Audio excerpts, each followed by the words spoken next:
Barchangizga assalomu alaykum. Sizlar bilan Biznes TV kanalidan Islom Sardor. Mana qishloq sharoitida, uy sharoitida broiler boqish ozgina qisqacha ma'lumot, boqay turganlarni ko'rib turibsiz, ham shundan o'rnak olsangiz bo'ladi. Sizlarga o'sha qishloq sharoitida boqilayotgan broiler jo'jalarimiz mana ahamiyat berib qaragan bo'lsangiz, agar yerdan uzilgan holatda bizning hududimizda namgarchilik, boshqa zaxchilik bo'lganligi uchun yer variantida ham boqib ko'rishgan ekan. Shuning uchun endi pastdan bir qator kletka qilib boqishibdi. Go'ngga nurus pastga tushadi. O'zlari havo ko'proq issiq, havo tepada bo'lganligi nisbatiga ular tepa variant qilib o'zlari shunday tatak qilib yasashibdi. Mana bu yerda hozir salkam mingta endi to'g'ri o'lgan boshqasi bo'lgan. Ko'rishingiz mumkin. Mana tepalari ochiq, jo'jalarimiz şeyda. Mana 25 kunlik broiler jo'jalarimiz. Kilogramini ham ko'rsatib o'tamiz. Mana 25 kunda 1 kilo 240 gram.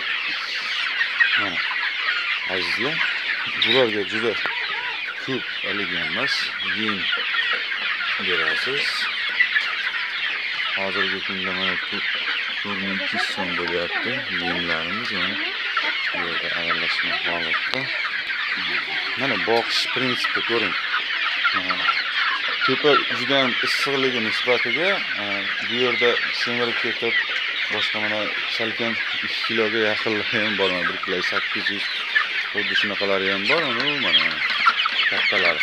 Bular o'zi sekin dimiqishda hamkashlab qo'yish boshlagandan keyin mana bu yerga pastroqda, sal nisbatan pastroqda qo'yishyapti ekan. Sababi shu jo'jalarimiz hamkashlab qolib boshqa qilmasligi sababli. Endi boshlang'ich birinchi bularda ustida o'sha 40 kun, 38-40 kunda yetiladi. Boshlang'ich, start, rost, finish bo'ladi. Bular o'zi mana rost holatida. Yana 10 kun 15 kundan keyin o'zi finish holatiga yetib keladi bular. Shunda bular bemalol mana 2 kilogram tirik vazni bo'lsa, shunda 500 ko'pi bilan 600 chiqib, 1 kilo 400, 1 kilo 300 ga bular to'xtaydi bu jo'jalarimiz. Mazli ko'rishlaringiz mumkin. Bu yerda mana shu kletka variant qilib qilishgan. Qishloq sharoitida jo'jalarimizning narxi 5000 so'mdan ekan hozirgi kunda. Bu joyimiz shu vodiyda Namanganda. O'sha yerdan olib kelishadi 5000 so'mdan. Lawn brown ham topsa bo'lar ekan jo'jalarimiz. Bu asosan broiler shu ishni tanlashdi, shu ish yaxshi. Mana kichkinagina o'sha og'ilxonaga o'xshagan xona ko'ringlar. Juda katta bo'lmagan. Issiq pech, gaz bo'lsa yoki o'tindan foydalanib, o'tinga tutun chiqmasligi kerak. Mana bu shoxlar qilingan. Go'sht kilogramini 24 ming so'mdan o'tkazilyapti. Naqd pulda 24 ming so'mdan o'tkazilyapti. Mana azizlar, hisoblab ko'ring o'zingiz. 3 kilogram yem yeganda, agar bir dona broiler 3 kilogram yem yeganda, shunda bular sotmasi 2 kilogram bo'lar ekan. Demak, bular 2 kilogramdan kecha ko'proq yem yeganda, bular sotmasini 1 kilo 300, 1 kilo 400 shunda bo'lyapti.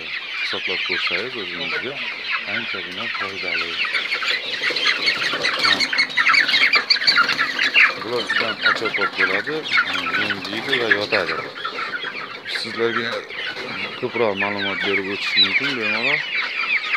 Bemalol qiziqqaningiz boshqangiz bo'lsa so'rayverasiz kommentariy orqali yoki Telegramda Telegramimga qo'yib qo'yaman. Aloqaga chiqishingiz mumkin. Bular faqat broiler emas, lawn brown bilan shug'ullanishadi. Men sizlarga olib chiqib ko'rsataman. Qolgan narsalarni bemalol so'rayvering. Mana bu yerda ham uy sharoitida mana qo'ni qo'shnilar bor, hech qanday xalaqit bermasdan. Ichkari sal o'tgan territoriya juda zaxligi uchun ichkariga Turib bo'lmayapti. Bu yerda mana ko'rgan bo'lsangiz, o oxirigacha ketgan. Yerlar ancha shu molxonaga sifatida suvni rom-biron uzoqlarni to'g'rirdi. Uy sharoitida qilayotganlar. Do'stlar, tuxumni o'zimizga sekin-asta. Hozir yana bitta xonada bor, unisini ko'rsatib o'taman. Ko'rishlaringiz mumkin.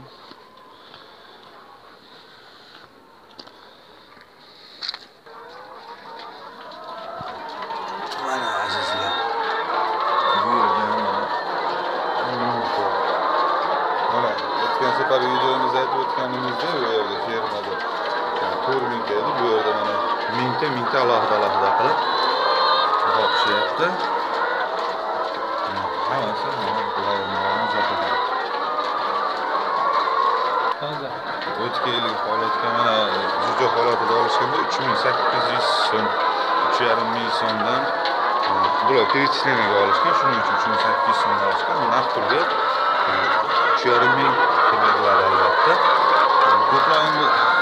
Ko'proq ob'emda oladigan bo'lsangiz, agrofirma qilib buni olsangiz ham bo'ladi.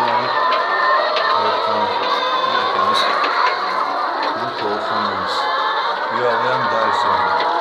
Uy qadroliga ko'ringan holat.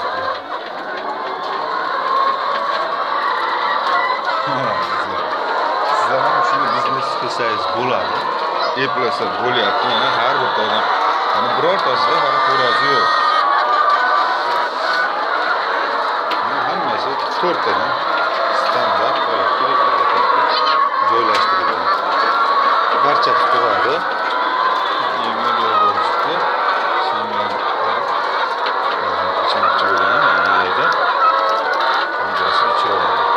Tepaga boya ko'rsatgan bachokga suv quyib qo'yasiz. To'q suv ichmoqchi bo'lsa, mana bu holatda. Shu holatda suv ichadi. Siz suv berib boshqa qilib o'tirmaysiz. Har bir taka-takka bittadan suv ichish anaqasi bo'lganini o'rnatsangiz kifoya. Siz yemini vaqtida berasiz, tuxumini terib olasiz. Sizdan shu bularga kasallikni shu suv orqali vaksina jo'natiladi. Bundan har bir tovuq baribir suv ichadi. Shuni hisobiga tovuqlarimiz kasallanmasdan xotirjam. Yog'ida ham bor. Yog' o'tganingizcha qiynalmang, shuni o'taman. Mana azizlar, qishloq sharoitida, uy sharoitida hech qanday qo'shnilarga qiynalmay, qo'shnilarga ham qilgan chiqarmasdan mana boqishyapti. Bularda go'ngini shu yerga tushadi, sirasi to'g'rilab olishadi. Pastdan mana bu holatda go'ngi bor. O'sha yerda go'ngini tortib olib, sirasi uchastka yoki agoratlarga yoyib tashlashadi. Shunda go'ngi sasimasdan hech kimga xalaqit bermaydi. Agar videomiz yoqqan bo'lsa, albatta like bosing. Поделиться qilib boshqalarga. Xotirjam kommentariyada yozib qolishingiz mumkin va savollar bo'lsa Telegramda ham qoldiraman. Telegramda ham so'rashingiz mumkin. Qayerdan jo'jalar olish va nima qilish to'g'risida bemalol so'rashingiz mumkin. Salomat bo'linglar.